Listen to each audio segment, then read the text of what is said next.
In that video I explain elimination reaction. Elimination reaction क्या होता है? अब एलिमिनेशन रिएक्शन क्या होता है? Simply is a removal of something. अब देखो यहाँ पे क्या होगा, जब हेलो एल्केन की reaction, haloalkane haloarene के चैप्टर में, तो जब हेलो एल्केन को अपन concentrate alcoholic solution of potassium hydroxide से ट्रीट करेंगे, तो उस केस में जो बीटा कार्बन है उसका हाइड्रोजन और जो अल्फा कार्बन है उसका हेलोजन क्या हो जाएगा? एलिमिनेट हो जाएगा। Again I repeat, beta carbon का हाइड्रोजन और अल्फा कार्बन का हेलोजन एलिमिनेट हो जाएगा और डबल बॉन्ड जो ऑब्टेन हो जाएगा as a product, means double bond का फॉर्मेशन होगा, means alkene as a product obtain होगा। अब इस रिएक्शन में बीटा हाइड्रोजन जो है वो इन्वॉल्व हो रहा है, इसीलिए इस रिएक्शन को बोलते हैं beta elimination. Now I hope it is clear. Now proceed towards example. See here, this is the halogen. Halogen attached carbon is known as alpha carbon. These alpha carbon attached carbon is known as beta carbon. Here beta carbon containing hydrogen and alpha carbon having halogen. तो अपन क्या बोल सकते हैं? Functional group से जुड़ा carbon alpha carbon होगा, उसके पास वाला कार्बन बीटा होगा, या तो वो इस साइड हो या इस साइड भी होता तो वो भी कौन सा होता? Beta carbon. यदि उसकी रिएक्शन एल्कोहलिक KOH से होगी तो उस केस में OH KOH का जो OH ग्रुप है वो H से कंबाइन हो जाएगा तो H2O का फॉर्मेशन हो जाएगा। ये X इस K से कंबाइन हो जाएगा तो क्या रिमूव हो जाएगा? KX। अब यहाँ से एक बार H जा रहा है, एक बार X जा रहा है, तो क्या एलिमिनेट हो गया? एक बार H और एक बार X, तो किसका फॉर्मेशन हो जाएगा? डबल बॉन्ड का। किसका फॉर्मेशन हो जाएगा यहाँ पे? डबल बॉन्ड का। तो here alkene is formed as a product. तो एलिमिनेशन रिएक्शन का मेन प्रोडक्ट क्या होगा? Alkene. Now proceed towards Saytzeff rule. Saytzeff rule क्या होता है?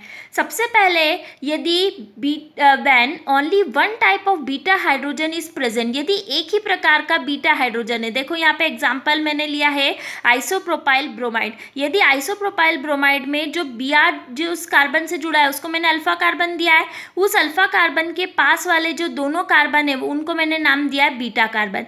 अब बीटा कार्बन में जो दो हाइड्रोजन है, जो दोनों साइड जो हाइड्रोजन है तीन तीन, वो दोनों ही क्या इक्विवेलेंट है, because here functional group carbon alpha carbon having equivalent hydrogen, दोनों साइड कितने हाइड्रोजन जुड़े हुए? तीन तीन हाइड्रोजन जुड़े हुए। अब कोई सा भी हाइड्रोजन यदि Br के साथ एलिमिनेट होता है, मीन्स HBr का यदि लॉस होगा, तो यहाँ पे कंपाउंड जो है ऑब्टेन जो होगा अपना एज अ प्रोडक्ट वो सेम होगा। देखो यहाँ से भी यदि हाइड्रोजन रिमूव होता है तो अपना क्या बन जाएगा? CH3 single bond CH double bond CH2, मतलब प्रोप 1 इन।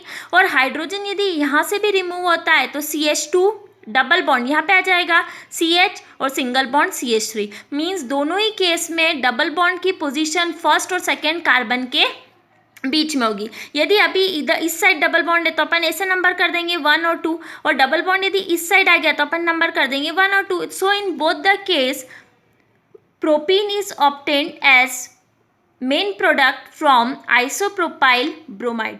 ये तो तब था जब दोनों इक्विवेलेंट हाइड्रोजन, मीन्स जो बीटा कार्बन वाले ग्रुप जो थे सी फंक्शनल ग्रुप से जुड़े कार्बन, जो अल्फा कार्बन है उसके पास जो जुड़ा था वो बीटा कार्बन है, तो बीटा कार्बन में हाइड्रोजन यदि इक्विवेलेंट है तो कोई प्रॉब्लम नहीं है। लेकिन यदि हाइड्रोजन इक्वल नहीं हो, बीटा हाइड्रोजन इक्वल नहीं हो, तब क्या होगा?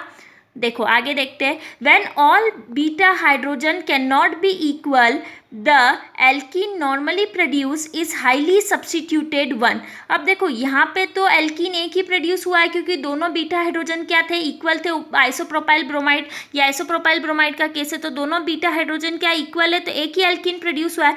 लेकिन यदि बीटा हाइड्रोजन इक्वल नहीं हो, मतलब एक तरफ आपके पास है CH3 और दूसरी तरफ सपोज करो आपके पास CH हो या CH2 हो, तो उस केस में बीटा हाइड्रोजन क्या इक्वल नहीं है। अब बीटा हाइड्रोजन यदि इक्वल नहीं है तो प्रोडक्ट तो क्या बनेगा? एल्कीन बनेगा, नो डाउट। लेकिन एल्कीन भी कौन सा होगा? Highly substituted one. अब हाईली सब्स्टिट्यूटेड एल्कीन कैसे होगा? लेट्स सी।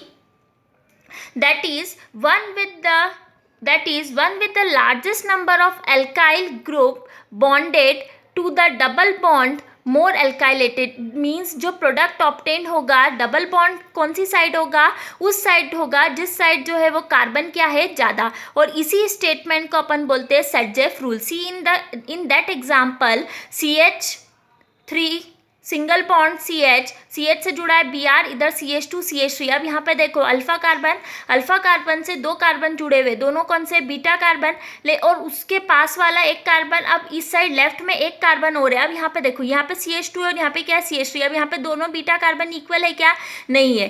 तो इस केस में कौन सा एल्कीन फॉर्म होगा, जो हाईली एल्काइलेटेड होगा। ये कार्बन के से जुड़ा एक और कार्बन है, तो डबल बॉन्ड जो है वो इन दोनों के बीच में होगा। मीन्स मेजर प्रोडक्ट कौन सा होगा, ये वाला। यहाँ से निकल जाएगा Br और यहाँ से निकल जाएगा हाइड्रोजन, तो ये वाला मेजर प्रोडक्ट होगा। Not from that side, because in that case alkene formed is more alkylated. This is the statement of Saytzeff rule.